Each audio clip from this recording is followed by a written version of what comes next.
We will now be moving on to a very special session by Geshe Dorji Damdul, who has specially joined us today and is presently the director at the Tibet House, New Delhi, Cultural Center of His Holiness the Dalai Lama. Geshe Dorji Damdul has been in contact with Echoes since 2017 when he hosted them at the Tibet House, the first delegation of Argentines to visit India's impact ecosystem. This session is called Building Conscious Businesses, Aligning Purpose with Profit, and it's focused on conscious business from the construction of our spirituality. I would now request Virginia and Jessica to kindly request His Holy Highness to join us. Yeah. I would also request the audience to kindly settle in so that we can begin this session.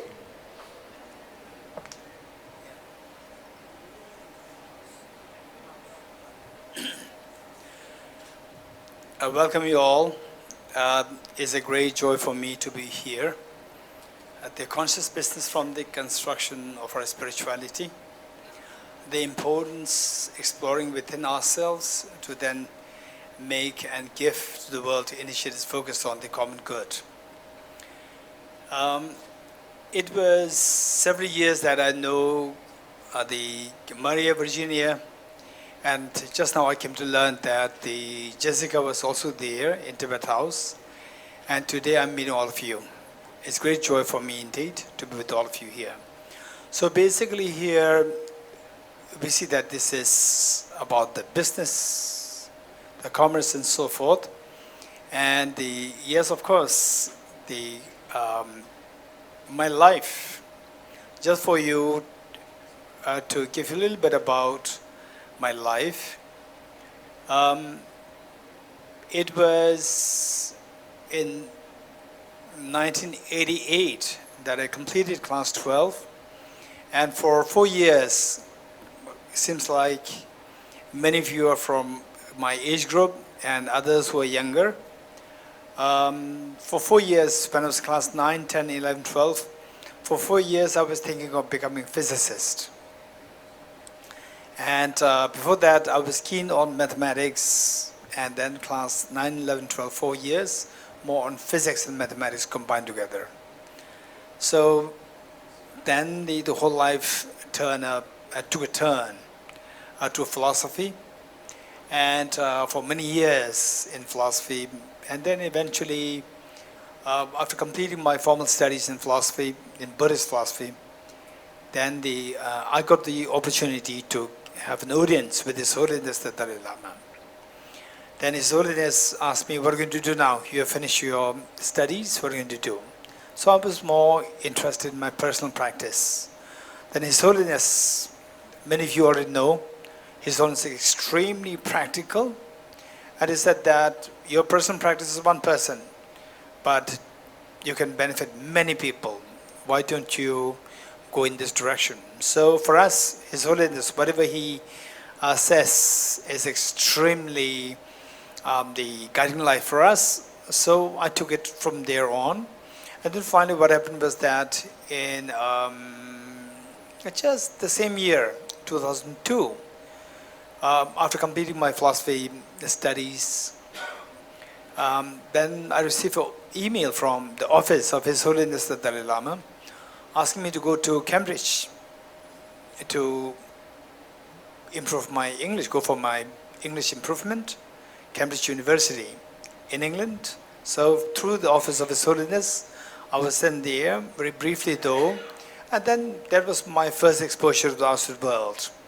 So since then, for about like 6 years, as the translator of His Holiness the Dalai Lama, and after that appointed as the director here in Tibet House, Cultural Center of His Holiness the Dalai Lama in Delhi, Lodi Road. So if any one of you who happen to pass by there, I'm sure that you must have passed by the road so many times, India Habitat Center. So we're just neighbor of India Habitat Center. In the future, if you ever happen to pass by, feel free to visit us.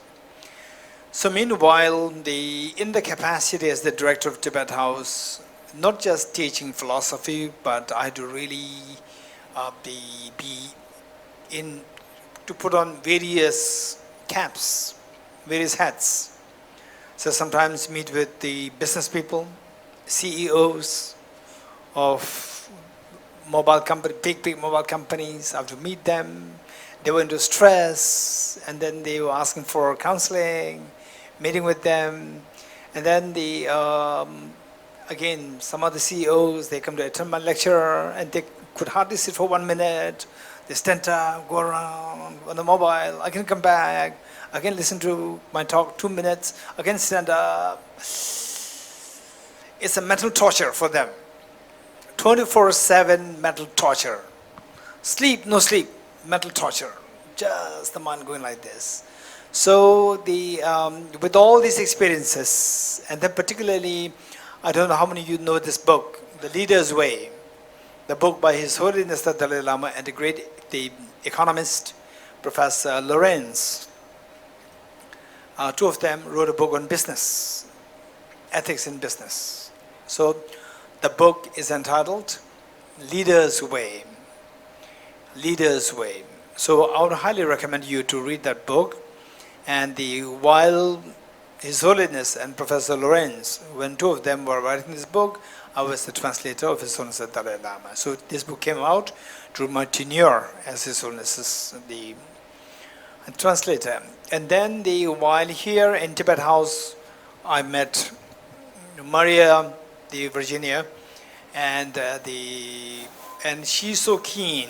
While she's into the business world herself, but at the same time she has a spiritual bent of mind, and she said that business world has a tremendous capacity to make a difference in the world.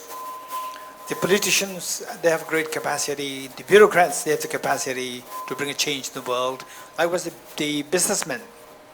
Business also has a great capacity to make a difference in the world.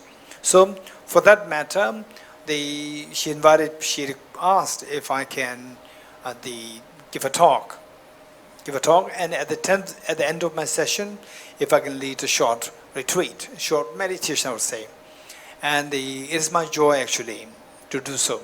So with this in mind, I want to make my talk pretty quickly, and if possible, if you see any relevance, sometimes what is that? IMA? What is that? MIA? What is that? There's one institute, management institute in Gurgaon. Gurgaon, yes. IMA? MDI, yes. MDI. In fact, I've been going there several times, and I don't even remember what is that, MDI. Okay, I've been going there to give talks, and sometimes with the big meetings of the various directors, corporate CEOs, and the Tata company, all these people, they come there, and one thing which is quite impressive is that people talk about the ethics in business, just as you have ethics in any discipline like medical, ethics in medicine, and so forth, ethics in business. So they discuss about these things, and then they say we should be very practical. So just for information, with respect to the Buddha's approach on business, Buddha did not really talk too much about business, but that the Buddha is extremely particular that the resources should not be wasted. This is something which the Buddha is so particular, and the resources should not be wasted, and that there's no contradiction with the practice. The Buddha's teachings is not about creating or promoting an ism. It's about making you a happier person and making your family members a happier person, more sanity. And then they say, with this intact with you, greater sanity, greater compassion, and then whatever tradition that you're following in your home, say the Jainism, Hinduism, Islam, the Sikhism, or Judaism, Christianity, whatever you're following, follow that. So meanwhile, don't disturb your family, don't disturb your neighbors, don't disturb the world. If possible, try to benefit the world. So the Buddha is there just to teach us how to benefit the world and how to be realistic. So just for information, I'd like to share one incident that happened to the Buddha. The Buddha's chief disciple, Ananda, or his attendant, when the attendant was passing by a river, he found a stack of jewelries. And of course, it must have been the possession of a queen or one of the big the ladies. And he was confused. This monk was confused. Should I protect this jewelry? Or, because a monk, the Buddha advised us not to touch the jewelries, the gold, silver, and so forth. So if I don't do that, the water, soon it will flood, and this jewelry will be wasted. And the Buddha very strongly encouraged people to not to waste the resources. It's a huge resource. And so he was in dilemma. And then he thought about his teacher, the Buddha. If the Buddha is sitting next to me, what will he advise me? So, trapped into this dilemma, then a thought came to him that, okay, my teacher, the Buddha, if he's next to me, he will surely advise me to pick this up, leave it in a safe place, and then you forget about it, that you don't feel longing to this. So he did it. And the other monks coming to know about this incident, they reported this to the Buddha. And the Buddha asked in congregation, the Buddha asked Ananda, did you do that? Then Ananda said, yes, sir, I did it. And the Buddha asked, why did you do that? I asked the monks not to touch the jewelries. Then they reported this conundrum, the dilemma. And the Buddha said that Ananda read my mind. In other words, Buddha is very particular that the resources are not wasted. So with this in mind, we say if you look at this, what we call as the SDG, Sustainable Development Goals, that which the UNO adopted, we see that many of them, of these 17, many of them, they're related to the resources, the business, the economy, the material well-being of the world.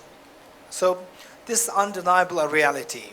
So having said this, I would say that anyone, any sensible person, you have a huge responsibility to make sure that these resources, which are, in the hands of the business people, businessmen, these resources, they are not wasted. And of course, they say the business people, the corporate world, yes, you also have a life. Your life is also very precious. And then if I tell you that business world, you should not waste the resources. If I say like this, it doesn't make any sense. It doesn't resonate with what's going on in mind. So the business world talks about the profit. And then one time, MDI, when we were having this meeting, one of the senior retired, and I think CEOs of a big company, said that, yes, we require ethics in business, but the reasons that you give, they are not strong. Reasons for the business people to lead an ethical life, business, in other words, not the leading life, but the inclusion of the ethics in business. The reasons that is thus far being provided, they are not too strong. You must come up with very strong reasons so that the people who are the main, the players in the business, if they're convinced, then naturally the business will take in the direction of the ethics, and naturally the world will feel a better world. So this was the thing. And then going through these 17 the Sustainable Development Goals established by UNO, I personally sense that it has a lot to do with the well-being.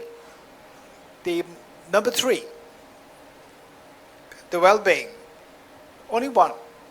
And the rest is all about the economy, the flourishing, and so forth. So with this in mind, what I'm saying, is that the same individuals, each one of us, and your children in the future going to be in the corporate.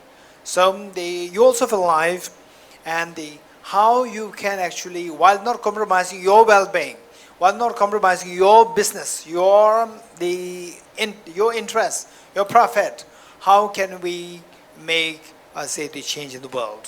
This is one thing, and likewise, vice versa, that how can bringing about a change in the community, that your well-being is taken care of. Otherwise, what can potentially happen? This is something which I like it, and many people love it. This morning, I sent this quote to somebody, and the person replied me back saying that, oh, that's very interesting. So what His Holiness said, okay, let us all listen to this. His Holiness said that people make money risking their health. How true that is very true. So, for example, my friends, the two big CEOs of mobile companies, they were actually 24/7, their minds were on business all the time and risking their health to make money, risking their health. Once the health is gone, then they sacrifice their wealth to get back the health. So first they sacrifice their health to get the wealth. When they lose health, they sacrifice the wealth to get the health. And net is zero. So finally, who benefits? The hospitals benefit. All your years of effort, all the hospitals take away. Finished. So, okay, so this I'd like to share with you, this quote. This is very interesting. The Dalai Lama, when asked what surprised him the most about humanity, answered, man, because he sacrifices his health in order to make money. Then he sacrifices money to recuperate his health.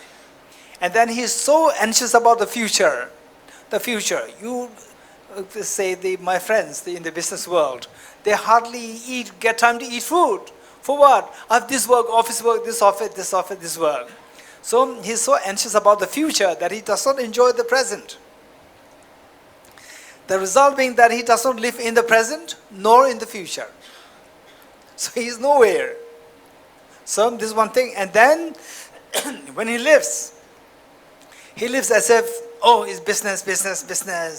He lives as if he is never going to die. And then dies and not really having lived at all. This is the biggest of the dilemma of our life. Particularly, I would say that you have a life. Why should you have to destroy your life? Why should we make your life so miserable? Make money, what's wrong with this? Make money. At the same time, keep in mind that your life is not for the money. Money is for your life. Let's not forget it. This is so important. So this quote, I would say that if possible, you can print this out and put it in your office. So every day anybody can read this, and then they will get back to the reality. Okay. So with this in mind, I'm just going to share a little bit about, and just see if it makes sense. And at the end of before we start the meditation session, if you have any questions, I would be very happy. It doesn't mean that I have all the answers. The thing is that your questions are very precious. Your questions must be heard by everybody else, and then we have to keep exploring them. Okay, with this in mind, so finally let's say that, okay, I have to make money, and then you talk about, say, the well-being, you talk about, say, anything about a family, so this all becomes secondary. Your business becomes number one. Okay, so why? So for you, why there's so your job, your business, that is number one. What makes you feel that? Is your mind thinking about it. Your mind thinking about it. When you become sick, you cannot do at all anything. Again, okay, I have to go to this hospital, this test, this test. Again, it's about your mind. Your mind decides. So finally, this mind has the tremendous capacity to look for a balance between what is business, say, to make money, business, at the same time to lead an extremely enjoyable life. Say, first question is, why do we this money? For what? For what? To make the company rich. Why should we have to make the company rich? So company take care of it. Why should you suffer your health? If you think like this, if you give yourself time to think, then say that your life will start to unfold to be more meaningful. Otherwise, we become a part of the big machine, and the machine moves and you have to move alongside, and at the end of the day, gray hairs increased, and your the money in the bank, I don't know whether it's increasing, not increasing, going down, I'm not too sure. And then finally you are hospitalized. So it's this life. If you don't think about it, this is what many people, they become a part of the big machine and then they flow like this. If they think that if they don't go in this direction, everybody thinks you're crazy. Actually, you're not crazy, they're crazy. So therefore, this is something we need to think about it. Finally, your mind decides. Finally, say the simple question, why are you making this money? What for? So that my life will be happier, my family members will be happier. Does it really make you happy? What is happiness? This is the thing. I'm not saying that, okay, forget about wealth, forget about business. You know, your life is so precious. Your happiness is purely mental. This is not what I'm going to say. His Holiness the Dalai Lama is extremely practical. He says that we need wealth. We need mental training, both. Wealth for your physical well-being, mental training for your mental well-being. We require both. You are not a purely machine. For a machine, you need the best of the oil. But you also have a mind. You have a mind which has the capacity to feel sadness, feel anxiety. And oftentimes, you can suffer anxiety attack when your business goes down. Or there's a potential that somebody may fire you. You can go into anxiety attack. So these are all happening on the mental state. We are not to forget one side over the other. We need to be very comprehensive in our approach. So with this mind, what is this mind which feels, I'm sad, I'm happy, okay, my business is going well. So now, for example, like Tata Company, say, Mr. Ratan Tata, amazing role model. So he enjoys his life full. He enjoyed his life full. At the same time, so much benefit is given to the world. And he himself is extremely happy person. Amazing role model there for us. So, how to make these things happen? This is something that we really need to consider. For that matter, it's about the workings of the mind, how the mind works. Some people, they go to pure business. And business people, they become the leaders of the nation. They become the presidents, prime ministers, and so forth. And they direct everything on the business. And then the business, not for the nation, for my pocket. You understand who I'm referring to? No need to mention the name. So fun is how to put the money, the nation's money in my pocket. This is business for such person. Not all. There are amazingly great examples of altruistic entrepreneurs. This is amazing. So what I'm saying is all about the mindset. And are these people really happy? Who's happier? Those people who only think about business, they put everything into one's own pocket, versus like Ratan Tata. Just compare the two. Both are business people. Both are tycoons. But who is happier? And if you are given a choice, which way you like to lead your life? Which way you like to let your family members, your children to lead your life? Of course, Ratan Tata's lifestyle is so beautiful. So, how come that this is amazing, there's such a role model there? So because of his thinking. So what is thinking like? This thinking is a mental function. So they are what is known as the map of the mind. How the mind works. And I'm not going to go through all these details. I'm going to make it very short. Same on even the business people. There are many ways of doing that. For example, like just recently, yesterday, I was talking to one of the recruits, or we outsource some of Tibet's programs. So I hired one person, a professional cameraman, and he does many things. So I said that, okay, you have to create a blueprint to make something about Tibet House. And then he came up with this blueprint, and I was so fascinated. So what fascinated me was that he was not only talking about the history of Tibet House, rather by sharing the history of Tibet House, how can this inspire many other institutions? Oh, Tibet House, this happened like this, happened like this, happened like this, these are downfalls, these are the highlights. No, this is just the history. But then from the history, how to make things so living and alive and the inspirational that many others will be inspired. So likewise, like you say, Ratan Tata, amazing great role model for the corporate world. How people can be like him. You can make money, there's nothing wrong. You can make as much money. So meanwhile, make sure that you are happy. And how to make yourself happy? Simply because you have the whole wealth of the world in your pocket doesn't mean that you're a happy person. You have many examples, they're not happy. Whereas, look at Mr. Ratan Tata ji. Amazing, so happy, so gentle. People respect him. So, how does this happen? This is all about your mental state. So quickly explain how the mind works. So there is what is known as the 51 mental functions. Of these, I'm going to touch on the first 5 known as the ever-present mental factors. The 5. Okay. So what are they? It's the contact, attention, discrimination, feeling, intention. So where there's obvious ways and means by which you can engage in any of your work, like business and so forth, you can do that. While doing so, that you inspire others. Inspiring others, your business increases. Your well-being increases. Your family members, they are more inspired. They are more happy.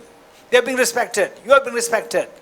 This is what all the business tycoons, they're looking for. And yet, who can actually accomplish that? So for that matter, these are the 5 tips. For example, say the first 5, the whole list of 51 are there. I'm not going to go through this. The first 5.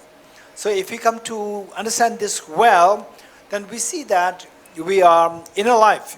We are bound to go through difficulties. For example, like my 2 friends who are the CEOs of some big companies.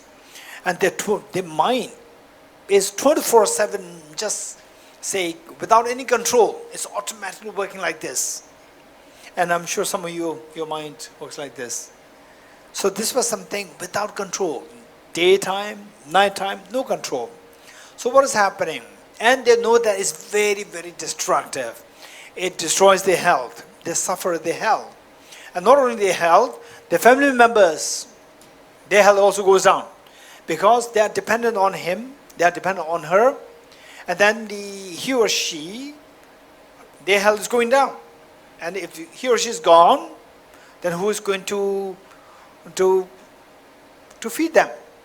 So this is a major setback and a problem for the whole family. So in a way, in a loose sense, it's like unskilled engagement in your discipline of business that actually creates more unhappiness. It ruins your health, and it creates unhappiness in your family. So this is not life. So for that matter, how to make your, say, the under such situation where you can go through difficulties, your family members can go through difficulties. When that happens, how to deal with these emotions. And then how you can become inspiration to many other people, that what you have transformed inside, you exude that out to set an example to others, and the others benefit out of that, and then you are being respected, and your business also picks up, it flourishes, it thrives. So this is something which I like to touch on, the 5 points, and I'll come back to these 5 points. Okay, so there are the several points which I'm not going to touch. It's to summarize the point which we all need to learn, and just see if it is of some relevance to you. So it says that this is said by one brilliant psychologist in 8th century AD.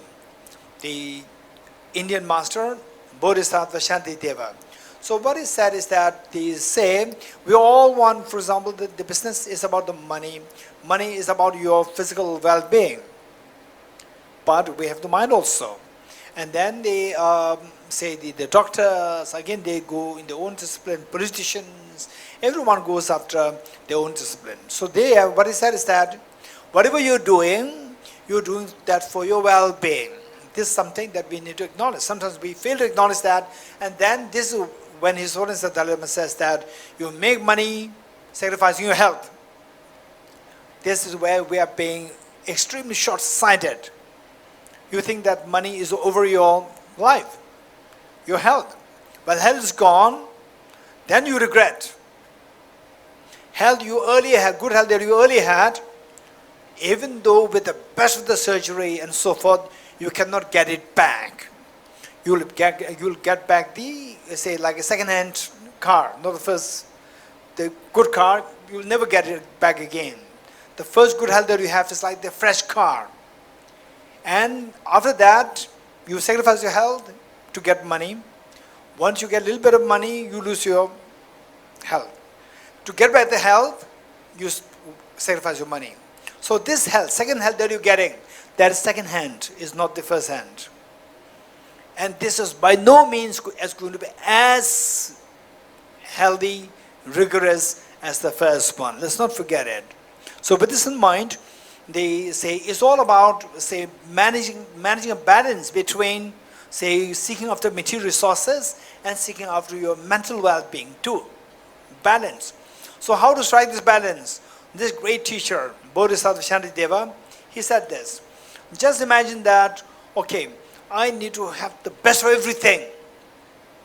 So it is like I need to just enjoy the whole Delhi barefooted, for which thorns, pebbles are bound to prick your feet, or cover the whole Delhi with the leather. In the first place, you will not, practically speaking, you will not get the entire, you will not, leather enough to cover the entire earth. And even if you get it, it will destroy the whole beauty of Delhi.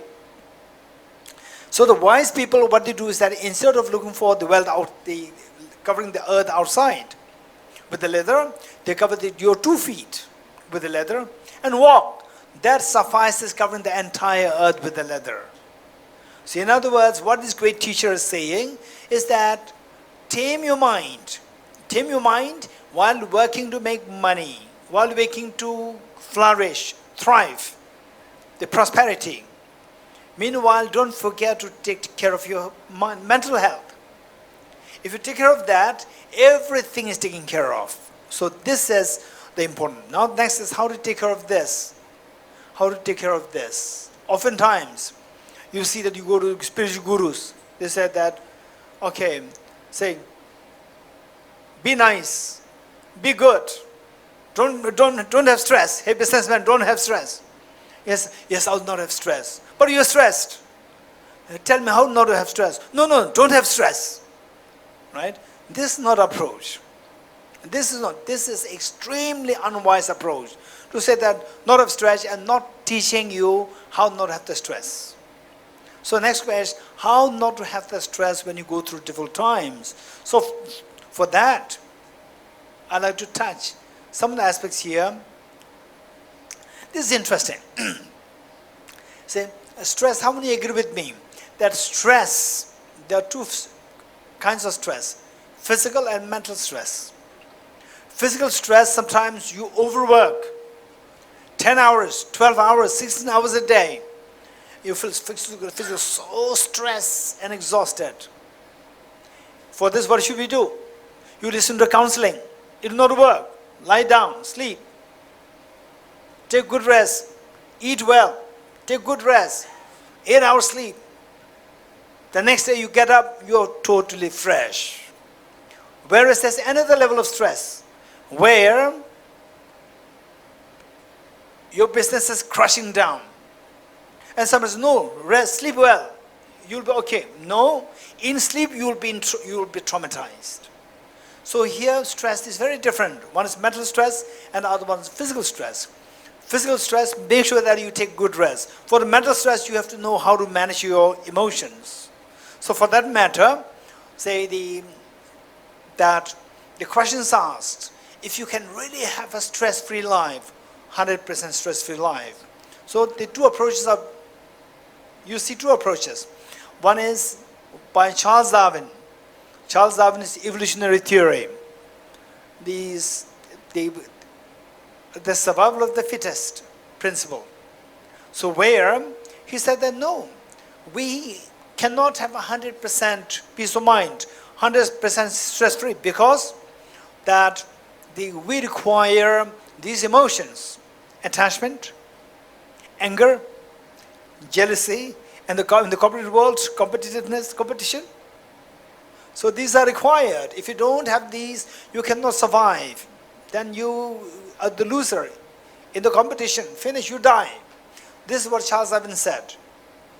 Whereas the Buddha said very differently. That's not true. Charles Darwin, justification for what Charles Darwin said is that if you don't have attachment, we will not put effort to gather the conducive factors for your survival. You will not survive. If you don't have anger, and anger really destroys your well-being.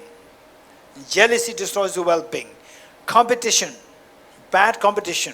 His Holiness the Dalai Lama makes distinction between good competition and bad competition.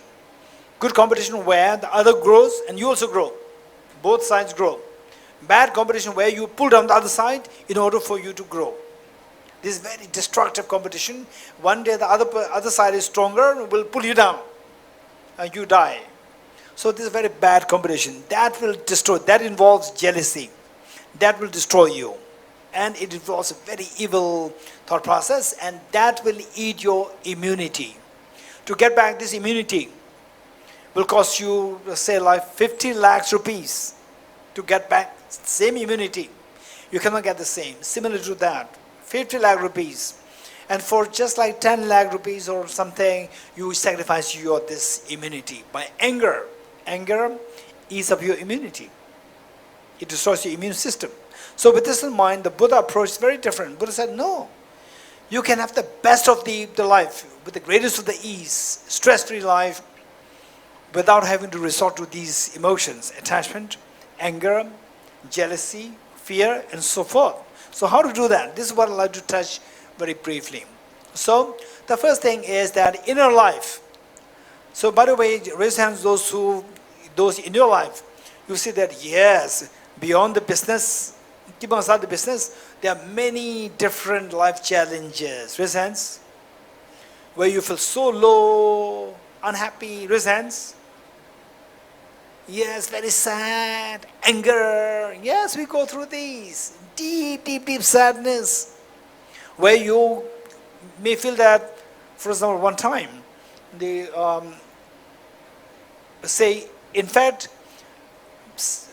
His Holiness the Dalai Lama, when requested to give a talk in Delhi University, at the end of the talk, to the question answer session, a girl asked His Holiness, what is the purpose of life?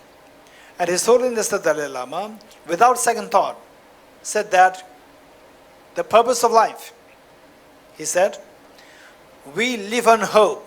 Every day we get up, we live in hope. How many of you agree with this? Raise hands. We live in hope. Good. Next, we hope for happiness. We don't hope for sadness. Raise hands. Good. So therefore, His Holiness concluded by saying that the purpose of life, the meaning of life, is a meaningfully joyful, happy life. This is the purpose of life. Meaningful, joyful, happy life. This is the purpose of life. So having said this, so is this something guaranteed by purely business? Is it guaranteed by that? The answer is no. You know that. The answer is no. Answer is no. You know that already. Maybe those in your 20s. If you're in your 20s, you are totally inexperienced. Otherwise, you're in your late 30s, 40s, 50s. You already know that. You already know that. So having said this, how to manage, how to strike a balance between the two? For this, we require one thing, without compromising your business, corporate world, without compromising that side, we also make sure that you take care of yourself, your mental health, your physical health, mental health. And if the mental health is good, physical health will automatically be good. Automatically it will be good. Because with the mental health is responsible for your immunity, immune system, for immunity. When the immunity is good, it will fight against all sorts of physical health diseases. So, that is so wise. So with this in mind, I'm going to just touch on some of the points, and then I may stop here. And if you have questions, I'll be happy to answer some questions. Then we'll do 5 minutes of the meditation. Okay. So with this in mind, the first one is that, for example, like these two, the CEOs who complain about the restlessness of the mind, 24/7 mind is going haywire, like this, like this, like this. But even as somebody as an employee in the corporate world, employee, employer, in your own ways, as some manager or director or whatever, you have a responsibility and deadlines, and these keep your mind moving all the time. So under such situation, you want to have the restful mind, but your mind is not resting. Even though you physically you are rested, you take leave, but your mind is not rested. How to make it happen? So your mind is like a monkey. It is not listening to you. So we have to teach the mind how not to behave like a monkey, how to behave like the pacified dog. Pacified dog, they're amazing. They sense that the owner is in threat, they'll be there to defend you. They sense that the owner is very confident, they will follow you. This is the nice dogs, trained dogs. So therefore, so we should make our mind become like a trained dog, not like a monkey. So how to make, the first thing is how to make our mind like a trained dog who listens to you. Okay, now I need a quality, they say 6 hours quality sleep. I need that. I need that. And then who sleeps? Your mind sleeps. Now instead of sleeping, the mind is going like this. Oh, I have this deadline, that deadline, that deadline. You don't want to think about it, but the mind is thinking. So how to do that? How many of this problem? Raise hands.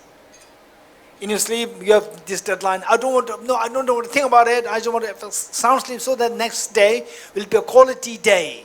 So then I can just spend like half an hour very qualitatively, that which otherwise may take me like 2 hours without any quality, and I can do this with total focus, quality, within half an hour, job done very effectively. Okay, so this is what we all want to do, but we don't get the rest of your mind, because the mind is working like this. Think about it. Mind is not listening to you. How to make the mind listen? The first training, which is building the power and the gravity of the concentration. You have to build the power. You have to tame the mind. Behave as I instruct, not behave the way you like. How to do that? On a daily basis. So the little exercise, the little meditation that we're going to do at the end, we will just see if you can do it on a daily basis. This is going to be extremely secular meditation. It's nothing to do with spirituality or religion. It's a very secular meditation. This will greatly help us to build your focus, concentration, and the freshness of mind the whole day long. Okay, this is one thing. Building the power and the gravity of concentration. Number 2, reflecting on the realities of the life, such as ephemerality. Okay, say, be more grounded. Say, as you go higher, for example, what do you call it? We call it what is that? In physics, there's one word. Anybody who likes to share. As the car is higher, then the car becomes less stable, because the center of, there's one that's center of gravity, we call it. Okay, let's say. Yes, as the center of gravity rises in height, then the object becomes less stable. You're getting it? So the center of gravity is closer to the earth, is very stable. So therefore, the thing is that finally, that is the metaphor for the need for us to be very practical, realistic. Practical, realistic, grounded. Be grounded. Be grounded. So, for example, think about the impermanent reality of the world.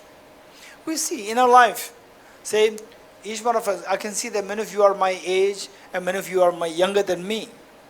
So what I'm saying is that we have encountered with life experiences, extremely sad life experiences, the impermanence of the reality. We contemplate on these realities, and then you will see that you are more grounded, and then you will not go in one side all the time. That when you encounter with difficult challenges situation, still you can manage so well. So number 3 is universal compassion inclusive of self. This is so important, believe it or not. And I'm not going to talk in detail about this part. This is so crucial, so important. And if you can feel the taste, the flavor of this universal compassion, you can be the best of this businessman. You can be the best of the corporate world, corporate person. At the same time, your mind is the happiest. No tension, no competition, no tension. And yet you are extremely effective in what you do. You can be as creative. You can be as effective. So this is the universal compassion. So, for example, say, oftentimes, small things can tense you up. And say, how the compassion keeps your mind cool and calm. We think that the natural gift that we have of our body, the immunity, particularly the immune system, this is so important. Naturally, they will be gifted with that. And we take that for granted. And the money is not in our hand. We have to make it. So we place that as so important. And the rich wealth that we have, immunity, believe it or not, a billionaire, a trillionaire, at the moment there's no trillionaire. So somebody said that hopefully there's going to be a trillion within a few years. Even if a person's a trillionaire, somebody aged, let's say 60 or 70, wants to get back this immune system. And this immune system, even if you pay $1 billion, you will not get it back. You will not get it back. It's one time. Everybody has it one time. You lose it, done. You will not get it back, however much money that you have. Because we take for granted what we have. Particularly the young ones, in your 30s, 20s, you will not understand it now. You will understand it when you reach age 40, 50. Only then you will realize this. For example, like say, the denture. My denture and the real teeth, there's a difference there. The denture, say if I move a little bit, it's moved. The real tooth, even if it's moved a little bit for some reason, whatever, if you leave it like this, again it will go back, it will adjust itself. The denture will never adjust itself. So those things which are artificial, you will never get the original ones. So what I'm saying is that this compassion, where this compassion is there, your immunity is safeguarded. This is so important, particularly the young ones. The elders, you know that, you understand what I'm saying. The young ones, don't take this for granted. Your immunity, your immune system, this is so important. Preserve, give strength to your immune system. So what gives strength to your immune system is the compassion. When you feel compassion, nothing will disturb your mind. Mental disturbance ease of your immunity. So when you have this, the ease of mind, compassion, no external factors can disturb you. I'll give you one example. Say, it's so difficult for you to give 100 rupees or 1,000 rupees to somebody. But to your child, you can spend crores without any stinginess for the health of the child. You can do that. Why? Why don't you feel this, say the loss when you spend so much on a child? Because of the love. Because love. Where you don't love, even 1,000 rupees is very difficult to go away from your hand. One time, I was invited by one of my friends and her husband for a lunch. And entering, I was a guest. Entering, on the wall, The wall was sketched with the pencil, very dirty wall. And the moment I saw that, my mind just pulled back saying no, because I was always in the office and I made sure that no lines, the visitors, small children, they sketch with pencil. I said, they erase this the next day, make it very clean. And that time I saw the whole wall with this. And my mind was little uneasy. And then I sat there, and the mother came. The mother came and said that, Geshe, this is the painting of my child. She feels so much of pride. For outsiders, this is not an object of pride. This is to feel embarrassed. I'm inviting a guest and this is such a dirty wall. But in the eyes of the mother, it's so beautiful, this painting of a child, painting. So what I'm saying that she doesn't feel disturbed. I felt disturbed.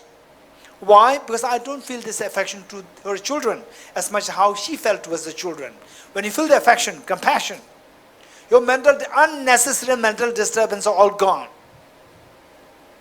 So this is where your immunity will be restored and will be strengthened. This is so important. The next question, how to cultivate this? This is a serious question. And of course, I don't have the time. And if you're interested, of course, I'll be very happy. We have Tibet House with all these, the courses are being run there. And in fact, the Virginia, Mary Virginia, she knows about Tibet's programs well. And you're most welcome. The next one is reflecting on the relativistic reality. The reality is relativistic. For example, say the younger ones, again, you don't have experience. When I was in school, somebody getting 1,000 rupees is like today getting 10 lakhs per month. In those days, 1,000 rupees per month means is unbelievable. It's a salary of 10 people in those days. Somebody getting 1,000 today is like somebody getting like 20 lakhs per month. This was what it was. So it's all relative. Today, 1,000 per month is abuse. You will say it's abuse. 1,000, what is 1,000? What should I do with 1,000? So it's all relativity. So therefore, competition, His Holiness the Dalai Lama talks about the positive competition and the destructive competition. Destructive competition is the competition which is responsible in destroying your health, give you more stress. Positive competitions where others grow, you rejoice in others' growth, and without pulling others down, you try to catch up with others. Let them grow, you also grow. Positive competition. So positive competition can happen when there's no jealousy there. So therefore, these are things, to learn things in relative terms will make your mind so calm down. Otherwise, we're always looking for the peak of the business, the peak of the success. We always look for that. There's no peak. It's always relative. If you see in relative terms, your mind will be at peace. And finally, before we reach the peak, we have to leave the world. Let's not forget it. And sometimes we think so like we will govern the whole world, whole universe. And yes, many of these people, they thought in the past, like the Alexander the Great. I don't know how many of you have heard this story. Alexander the Great, he conquered he conquered the world. And when he died, before he died, he called his ministers. And he had the whole wealth of the world. And before he died, let's not forget, and his message is so profound for all of us. He conquered the world, he looted the world. And at the end of the day, he called his ministers. When he was in the deathbed, he called his ministers and told them, when I die, 3 things you should follow. First is that the person who carries the people who carry my coffin should be my own doctors, not anybody else, the first thing. And the ministers, they thought that it must be a great will that the king, the emperor is going to leave. Second thing, he said that when you carry my coffin to my graveyard, the whole wealth that I gathered over the period of my life. All this wealth you just scatter along this road to the grave. Number 2. Number 3, that they, when you put my body, corpse, in the coffin, make sure that my 2 hands are dangling outside. And the ministers were confused. They thought that the king was going to say something, leave a very important will. And this was so simple, nothing. And they asked the king, why? Why these 3? And the king said that however powerful a person is, the Alexander the Great, whatever facilities that you have with respect to your life, your doctors are supposed to be the one to give you the greatest of the possibility of your life. Even the doctors cannot save you. The proof is that these doctors are carrying my coffin. Number 1, to tell the world that life is ephemeral. You have to remember that. Number 2, the wealth all along. No matter how much wealth that you gathered, these are just like the piece of stones. Lying on the roadside. What's the difference between these 2? When I leave, these wealth will be of no use to me. These are like the piece of stones along the road. Number 3, hands empty, dangling outside, to tell the world that even the Alexander the Great, who held the whole wealth of the world, has to, when at time the leaving, has to leave empty-handed. Came empty-handed and leaving empty-handed. This is the message of Alexander the Great. So with this in mind, remembering these things, your life is so precious. While focusing on the wealth, don't forget that it's for your life. Your life should not be for the wealth. The wealth should be for your life. So, and yes, there are many more things to discuss. I'll stop here. And before that, if 1 or 2 questions you have, I'll be happy to entertain. And then after this, 5 minutes meditation. Any questions? Any questions? Please.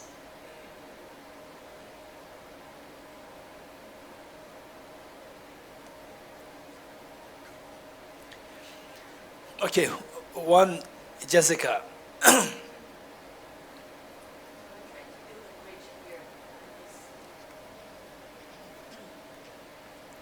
What we are trying to do here with this event and these 7 years of work between India, Latin America, is to really build a bridge, right? So in this journey, there are a lot of challenges and there are a lot of differences, cultural differences, that can sometimes be one of the main reasons why these collaborations don't happen between regions. So my question for you is, how can we be more compassive, or how can we embrace our differences to really focus on the reasons that unite us rather than the reasons that set us apart? Okay, this is a serious question. So where, particularly today, the globalized world, where everything is globalized, and then of course, the members of the same community should be from, not only from one country, one locality, but from everywhere in the globe. But then there's a culture difference there. There's difference from every aspect, like cultural, dress, and the code of conduct, different etiquettes and so forth. So because of these differences, oftentimes what is intended out of the globalization of the business or whatever is not coming as intended. So what should we do under such situation? For this, I would say that globalization, whenever we start an endeavor, the initial phase, that's going to be very complicated, quite challenging, initial phase. And then the initial phase always should serve as a role model. So that would require more energy and effort. So for that, I would say that as a part of these programs, there should be one element which should be set as a separate slot of time to introduce each other's culture. And the best part of this is, okay, different dress codes, these are secondary. The most important thing is, say, to appreciate each other's culture. When you're able to appreciate each other's culture, then it becomes very easy to imbibe. For example, say His Holiness the Dalai Lama. People oftentimes ask His Holiness, what is your best food? What is your favorite food? His Holiness says that the food that I eat when I'm hungry. Simple. So he did not stick to any particular place, food of this country, that country, and so forth. He can easily adjust because he has a love and affection towards everybody. When you love everybody, you love the culture of that. When you love the culture of that, you will not dismiss the other's culture. So the one thing which will make things most easy is when you're able to spread this, say, the appreciation, love, and affection towards each other. For example, say somebody like the Mary Virginia and Jessica organizing a program. Say, first thing is that two of you to appreciate the Indian culture. Say the Indians, the Ratan Tata, if he was to organize a program in Brazil, Argentina, so forth, he should appreciate the Argentina culture. So that way they'll feel that, oh, there's somebody there who really appreciates our culture. For example, the Indians, wherever you go, Indians, Argentina, or wherever you go, the people, many sensible people, they would not really appreciate their own culture. It doesn't mean that they will not talk about their culture all the time. Because their culture is their culture. They live with this culture. But some fanatics, they may say our culture is the best. This is the fundamentalist. Whereas the generally speaking, very sensible people, they live with the culture. They don't talk about it. Whereas somebody from outside comes inside and then talks about your culture, appreciate your culture, they will see your love and affection. They may not see that, oh, our culture is so good, look, they're appreciating. No, these people, they appreciate because they love us. They could feel your love and affection. The moment love and affection is sensed, the bridge is created. Already the bridge is created. Then everything will happen. Whether in home, there's no rule regulation. There's no constitution in the home. This is the constitution of our house. You should do this, you should do that, do this, do that. No. Love is the constitution in the family. Whereas as the institution becomes bigger, bigger, bigger, then the love, affection, it becomes less, less, less. As such, then you need a constitution to rule. Okay, if this happens, it's not permissible. Look at this by this law, clause number, this is this. You're doing again, so you'll be put to penalty. At home, there's no penalty. So because the love governs everything. So therefore, this is so important. Thank you, Jessica. Any more questions? If not, okay, yes, I can see that there are many questions. One here. Okay, Mike? Sir. We have time for one question more and then meditation. Okay.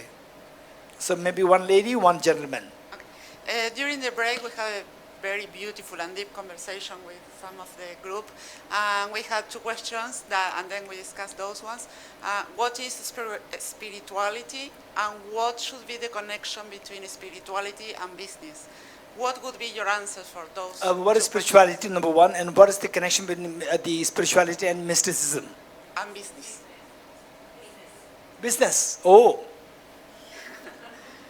We said that when we asked that. Okay, I would say that the people who ask these questions, they themselves are amazingly spiritual. You may not agree that you are spiritual, you are spiritual. Spiritual does not mean the religious. Spiritual doesn't mean religious. Anybody who stick to mental qualities like integrity, compassion, and common sense, these three things, that person is the best of the spiritual person. Let me say this again. Integrity, compassion, and common sense. Anybody who values these three things as your value, as your religion, even if you are a Hindu, Christian, Muslim, Jain, Sikhs, Buddhists, or Jews, or Baha'i, or the rest of the Parsi, or non-believers, if you believe in these three things, His Holiness the Dalai Lama oftentimes says that my religion, compassion is my religion. This is a big lesson for us. Say, his own doesn't describe himself. Say, what's your religion? He said, compassion is my religion. So likewise, anybody who follows these three things as your value, if you value these three things, integrity, compassion, and common sense, this person is the best of the spiritual person. This is a true spiritual person. So I think it was Leo Tolstoy who said that, I don't want to listen to your religion. I want to see your religion in your action. This is a big message for all of us. I don't want to listen to your religion. I want to see your religion in your action. So likewise, these are the three things. If you practice, you are the best of the spiritual person. You may not be a religious person, it doesn't matter. It doesn't matter. These three things are there, you are the best person to be respected. Even a non-believer can have these three qualities. Even a non-believer can far be ahead of the other believers and to be somebody who is to be respected the most. Okay, so next question is, what is connection between the spirituality and the business? I would say, what is the most effective connection? Not just connection. Most effective connection is where you lead your business with these three principles: integrity, compassion, and common sense, where your business grows, and through you, all the business, the employees and the customers, everybody's benefited. That is, everybody's happier, feeling happy. That is a true connection of the spirituality and business. Whereas business grows, money grows, but people are so unhappy. People, they end up in the hospitals. Your employees end up in the hospitals. They have a tragic death happen in a family, but the person is not getting leave. This is a hopeless business. The money is of no use. Where the money grows and the people, the first people to benefit should be the employees. Your employees should be the benefit, so that they will see that this is my home. They will work so hard for you, for the company. And the company grows. And the customers, they feel confident in you. They benefit out of you. That is the height, the greatest height of connection between spirituality and business. Okay, last question, gentleman over there. Okay, there is. Okay, so there are other programs happening after this? Yeah. Okay, so the Virgin is requesting that we end up with a 5 minutes meditation. Okay, so this is going to be a very secular meditation. It has nothing to do with religion, no religion at all involved. It's purely secular, and you can do it anytime. And then as you listen to me, just listen to me and see if it is secular. You decide. Okay. So for this, what we do is that, in the first place, meditation should be extremely active state of mind, active state to monitor and manage your mind. Meditation doesn't mean, it just mean relax. No, this is not meaning. Very active state of mind to manage your mind. And through this, then gradually when you learn this skill, then you say that you manage your mind, tell the mind, relax. Tell the mind, relax, and the mind relaxes. You're getting it? That is a successful meditation. Okay. For this, if possible, if you want to sit cross-legged, this is the best. If not, that's also fine.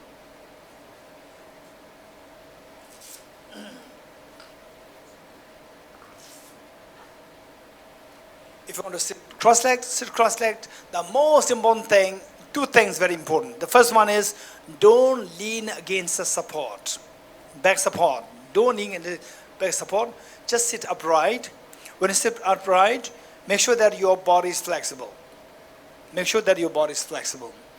Then the next is that your eyes should not be closed. Eyes half open, 45 degrees cast down. Eyes half open, 45 degrees cast down. Don't close your eyes. Okay, if you close eyes, it's very dangerous.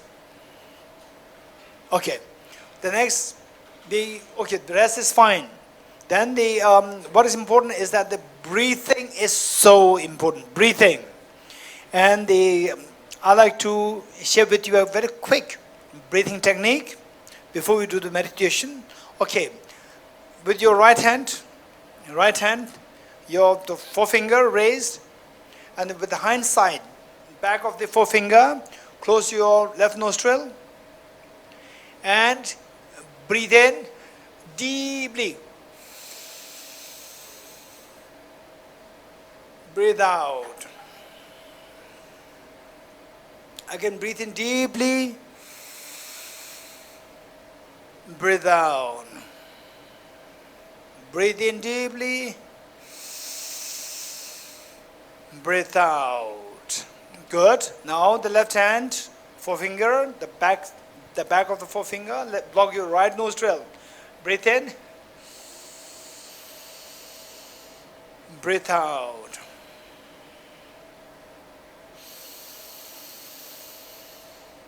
Breathe out. Breathe in. Breathe out. Okay, one thing I will share with all of you, which is so important, is that particularly with the breathing, we need to learn how to breathe properly. I would say that the people who are doing yoga, they know how to breathe properly. Business people usually, they tend to neglect this. So touch your belly with your right hand, very lightly touch your belly, and breathe in. Breathe in. Breathe out. Breathe out as much as possible. Breathe in. Okay, now my next question is, when you breathe in, see what your belly is doing. Belly is going in or going out. Just observe it. Don't look at somebody else. Just observe your own belly. When you breathe in, what's happening to your belly? Belly is going in or going out. Just observe it. Start. Breathe in. Breathe out. Breathe in. Okay. Tell me, when breathing in, your tummy is getting in. Raise hands. Okay. This is wrong breathing. You're getting it?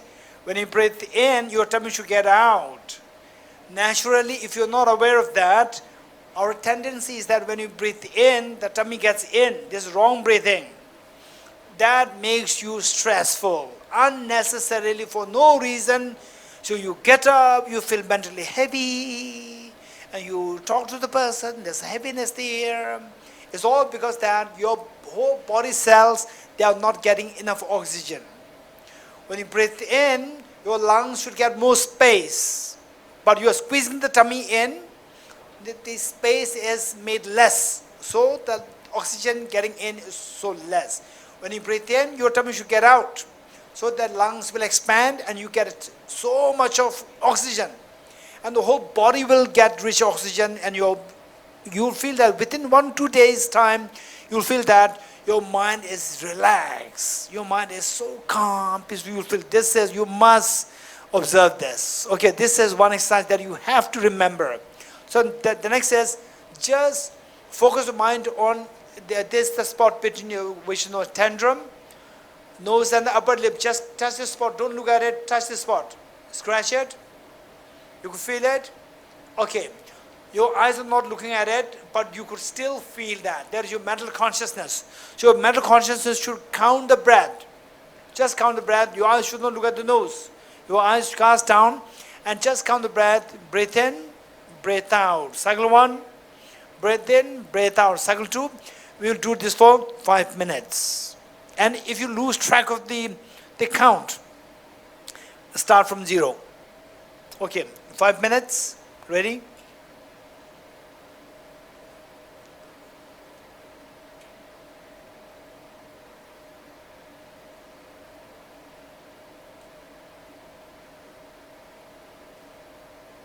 Okay.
Okay, thank you. Thank you, Mary Virginia and Jessica. And thank you, each and every one of you. Thank you. I invite you to come here to take a picture with Jessica and I. Yes.